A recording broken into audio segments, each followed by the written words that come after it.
Hello and welcome to Classic Country Headlines on the Stories of Country Music YouTube channel. Here on Classic Country Headlines, we go through and try to find some of the news stories about our country music heroes, both past and present. And I've got 4 stories today we're going to go over having to do with Charley Pride, Barbara Mandrell, Connie Smith, and Toby Keith and Merle Haggard. As I mentioned, the first one has to do with Charley Pride, and it's specifically to do with the CMT Giants show that aired last week. I think it was last Wednesday on August 25th, recognizing and honoring Charley Pride, who passed just a bit earlier. And I'm getting this this story from thedeseret.com.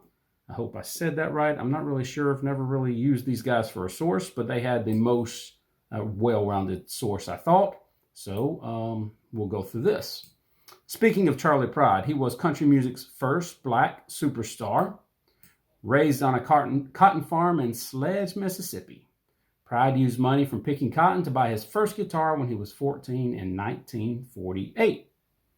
He entered the country music scene amid racial division and tension of the 1960s, eventually finding groundbreaking success as he earned 29, think about that, 29 number 1 hits throughout his 50-plus career. More than 4 decades later, I'm going to see if I can turn this thing off. More than 4 decades later, Darius Rucker would become the second black singer to have a number 1 country hit. Now, there was a ton of artists on the CMT Giants show, and it was a 90-minute show honoring the life and legacy of Charley Pride. And let's just scroll down and see some of the people that showed and sang at this show. We have Alan Jackson, Darius Rucker, of course, we've already mentioned, Dion Pride, Charley Pride's son, Garth Brooks, George Strait, Gladys Knight, Jimmy Allen, Womack, Luke Combs, and on the list goes. There's actually a few more down here as well. Neil McCoy, who was the first country singer I ever saw in concert, was Neil McCoy. Nolan Ryan, Reba McEntire, Ronnie Milsap, and others were all there to celebrate Charley Pride's life on CMT Giants, which was aired last Wednesday. Of course, you can still see it on CMT, and there are videos of these people singing that you can find out on YouTube or other ones. I actually found Alan Jackson singing, which is what led me to this story. So if you want to go learn more, there is actually more out there you can find. I thought this story was interesting here, talking about Barbara Mandrell. He's got some Grand Ole Opry merchandise. So Barbara Mandrell is being honored by the Grand Ole Opry with some new merchandise. Country great Barbara Mandrell is being honored by the Grand Ole Opry with an exclusive new merchandise line in celebration of her signature hit with George Jones, I Was Country When Country Wasn't Cool. I've talked about that in one of her videos that I have on this channel about how she wrote that song, or about that song was really a life story of hers because she started singing country out on the West Coast in high school. And as you can imagine, perhaps some people didn't exactly, they made fun of her. Let's just put it just like that. They called her a hillbilly and worse. And so that song is very special to her. Means a lot to her. It talks about the collection available. Let's see here. T-shirts, yes. A Hatch Show print posters from Nashville's famous print shop, coffee mugs, and more. And then it talks a little bit about Barbara Mandrell, talking about how she's obviously now retired, had 20 years of country hits, including 5 number 1s, sleeping single in a double bed to jog your memory, If Loving You Is Wrong, I Don't Want to Be Right, one of my favorite songs of hers. And then it mentions Till You Were Gone and One of a Kind Pair of Fools. So that's Barbara Mandrell. Oh, I did want to say this right here. She was voted Entertainer of the Year twice for the first time. She was the first artist to be voted Entertainer of the Year twice and was actually done twice in a row, if I recall. And she's always been had a close relationship with the Grand Ole Opry. And then says she was inducted into the Country Music Hall of Fame and Steel Guitar Hall of Fame. Yes, this is the one I'm trying to get to, where she talks about The Opry has always felt like a second home to me, she said. My love for that historic stage is why I chose it as the location for my final performance. There's a story and some of the videos, one of the videos having to do with Barbara Mandrell and Dolly Parton, and how the Grand Ole Opry played a role in Barbara Mandrell getting into country music. It's worth a listen.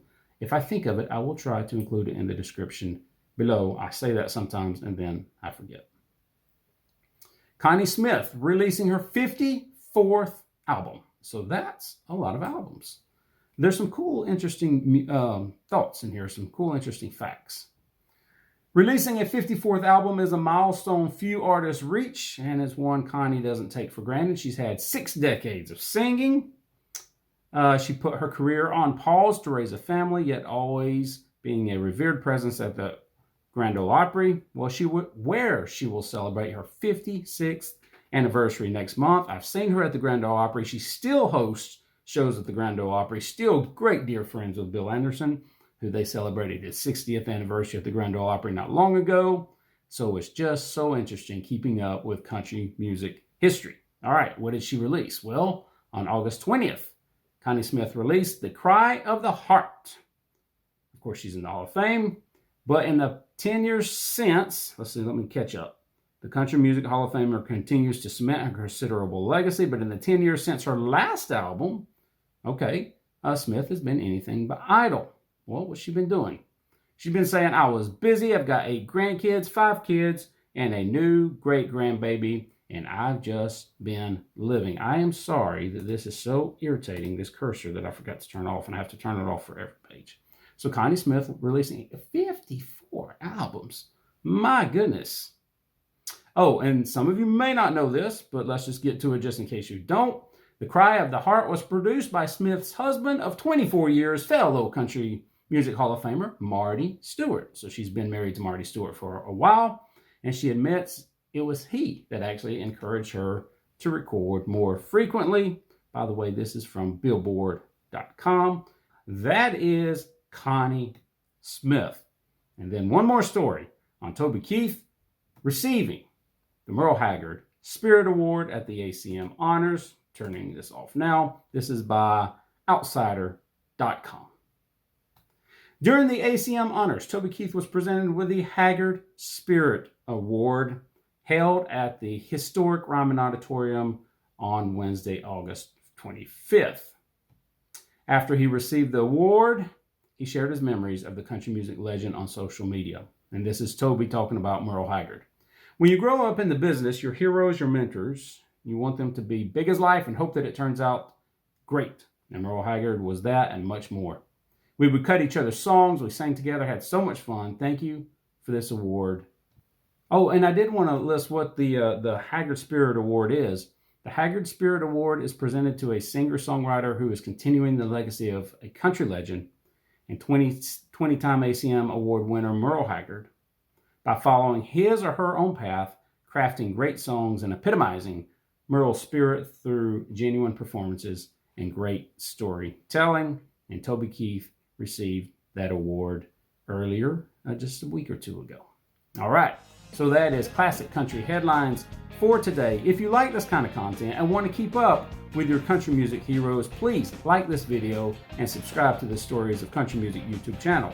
Also, I've started something new. If you want to get more stories and bonus content that is not seen on YouTube, specifically to people that sign up to our email list, just go to bonus.storiesofcountrymusic.com, bonus.storiesofcountrymusic.com, and we will continue to make videos honoring and remembering and discovering the stories and songs and history of our country music heroes on Stories of Country Music. All right, I'll catch you next time. Until then, take care.